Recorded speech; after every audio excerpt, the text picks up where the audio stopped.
আসসালামু আলাইকুম। বাংলাদেশের ছাত্র রাজনীতির ইতিহাসে একটা বিশাল পরিবর্তন এসেছে।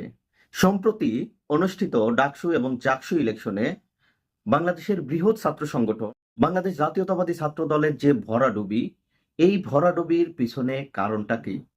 অন্যদিকে বাংলাদেশের আরেকটি বৃহৎ ছাত্র সংগঠন ইসলামী ছাত্র শিবির হঠাৎ করেই তাদের যে উত্থান, সেই উত্থানের পিছনের কারণটাই বা কি? এই বিষয়টি নিয়ে আজকের আলোচনা। শুরুতেই ডাকসু নির্বাচন নিয়ে সামান্য কিছু কথা বলি।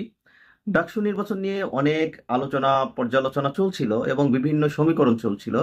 সেখানে ছাত্রদল, ছাত্র শিবিরের মধ্যে এক ধরনের কম্পিটিশন হবে, এই রকম কথাই বলছিল। দুইটি সংগঠনই আহ, জুলাই আগস্ট বিপ্লবের সময় অত্যন্ত চমৎকার ভূমিকা পালন করেছে। এই জন্য ভাবা হচ্ছিল এই দুইটি সংগঠনের মধ্যে এক ধরনের প্রতিযোগিতা হবে, কিন্তু ফলাফলে দেখা গেল সব ছাত্র সংগঠনকে পিছনে ফেলে ইসলামী ছাত্র শিবির তারা সকল পদ দখল করে নিল। এই যে যে সাধারণ শিক্ষার্থীরা ইসলামী ছাত্র শিবিরের উপর ভরসা রাখলো এবং জাতীয়তাবাদী ছাত্র দলের উপর ভরসা রাখলো, এর পেছনে কারণ কি হতে পারে? ছাত্র দলের ভরাডুবির প্রথম কারণ আমি যেটা বলবো সেটা হচ্ছে রাজনৈতিক এজেন্ডা বা কর্মসূচির অভাব।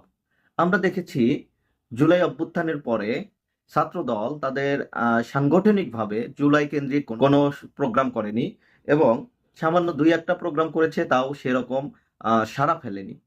এই যে যে তাদের প্রোগ্রাম, মানে ক্রিয়েটিভ প্রোগ্রাম যেগুলো ছাত্র শিবির করেছে, সেইগুলো তাদের মধ্যে দেখা যায়নি। এগুলো সাধারণ ছাত্র বা শিক্ষার্থীরা এগুলো মানে মনে রেখেছে বা তারা এইগুলোকে পর্যালোচনা করেই ভোট দিয়েছে। ছাত্র শিবির প্রত্যেকটা হলে হলে তারা পানির ফিল্টার বসিয়েছে এবং সাধারণ শিক্ষার্থীদের সাথে যেভাবে কানেক্ট করা দরকার সেইভাবে কানেক্ট করেছে, কিন্তু ছাত্র দল সেইভাবে কানেক্ট করতে পারেনি। তারা ছাত্রলীগের মতো হলগুলোতে কমিটি দিতে গিয়ে তারা নিজেরাই ধরাশায়ী হয়েছে।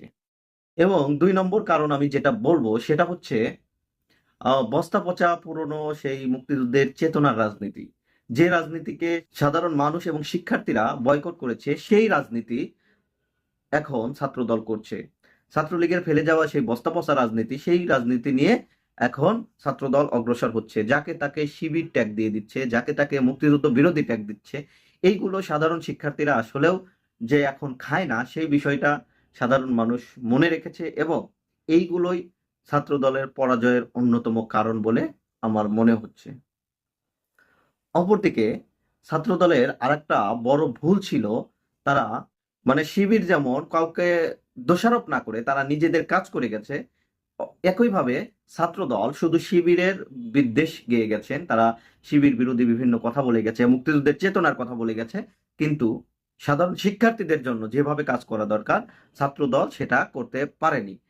এই যে যে মানে শিবির বিদ্বেষী করতে গিয়ে তারা ছাত্রলীগের বিরুদ্ধে কথা বলা তো দূরে থাক, বরঞ্চ তাদের বয়ানগুলো, তাদের কথাগুলো অনেকটাই ছাত্রলীগের সেম বয়ান ছিল এবং এইগুলো সাধারণ শিক্ষার্থীরা পছন্দ করেনি। এই জন্যই তাদের ভরাডুবি হয়েছে। অপরদিকে জুলাই অভ্যুত্থানের পরে বিভিন্ন চাঁদাবাজি, টেন্ডারবাজির ঘটনার মধ্যে ছাত্র দল জড়িত হয়ে পড়েছে। অপরদিকে আপনারা আরেকটা বিষয় দেখেন, জুলাই অভ্যুত্থানের পরে প্রায় 40টির মতো ধর্ষণের ঘটনা ঘটেছে ছাত্র দলের নেতা কর্মীদের উপর। এই বিষয়গুলো সাধারণ শিক্ষার্থীরা মনে রেখে তারা তাদের প্রতিপক্ষ হিসাবে তারা ছাত্র শিবিরকে বেছে নিয়েছে। অপরদিকে ছাত্র শিবিরকে সেই শিক্ষার্থীরা এত ভোট দিয়েছে, কেন দিয়েছে? আমার অবজারভেশনের মধ্যে প্রথম মনে হচ্ছে ছাত্র শিবির ক্যাম্পাসে যে সামাজিক কাজগুলো করেছে, সেই কাজগুলো সাধারণ শিক্ষার্থীদের কানেক্ট করতে পেরেছে। যেমন বিভিন্ন হলে হলে ফিল্টার দেওয়া, যেমন বিভিন্ন মানে ফেস্ট করা, এগুলো অত্যন্ত চমৎকার। কয়েকটা ফেস্ট করেছে তারা, সায়েন্স ফেস্ট, চমৎকার প্রোগ্রাম। যারা গিয়েছেন তারাই জানেন এইরকম ক্রিয়েটিভ প্রোগ্রাম আসলে ছাত্র শিবিরকে দিয়েই সম্ভব। সাধারণ শিক্ষার্থীরা এই জন্য তাদেরকে বেছে নিয়েছে, যেহেতু তারা কাজ করতে জানে। অপরদিকে ছাত্র দল যেখানে শিবির বিদ্বেষ নিয়ে ব্যস্ত ছিল, তখন শিবির তারা এই রকম কাজগুলো করতে ব্যস্ত ছিল। এই জন্য তারা এইরকম জয় পেয়েছে বলে আমার মনে হচ্ছে। আর অপকর্মের দিক দিয়ে যদি বলেন, ছাত্র শিবির 5ই আগস্টের পরে কোনো ধর্ষণের ঘটনা দেখাতে পারবেন না, কোনো চাঁদাবাজির ঘটনা দেখাতে পারবেন না, কোনো কারোর সাথে মারামারির ঘটনা দেখাতে পারবেন না। এই দিক দিয়ে ছাত্র শিবিরকে সাধারণ শিক্ষার্থীরা মেনে নিয়েছে। এবং ৩ নম্বর যে কারণটি আমি যেটা মনে করি, এই শিবির যে প্যানেলটি ঘোষণা করেছে, সেই প্যানেল ঘোষণা করার মাধ্যমে তারা এক ধরনের সাড়া ফেলেছে এবং সেখানে তারা একটা আদিবাসী, এক ভিন্ন ধর্মাবলম্বী, এছাড়াও জুলাই আন্দোলনে আহত এইরকম এবং ৪ জন নারী এইরকম করে তারা তাদের প্যানেলটিকে সাজিয়েছে এবং সেই প্যানেলে আপনারা দেখেছেন হিজাব পরা লোকও আছে, হিজাব ছাড়াও লোক আছে এবং নারীর স্বাধীনতার যে বিষয়টা তারা সুন্দরভাবে উপস্থাপন করতে পেরেছে, এইগুলোই তাদেরকে ভোট বাড়িয়ে দিয়েছে এবং সাধারণ শিক্ষার্থীদের কাছে তাদেরকে নিয়ে গেছে।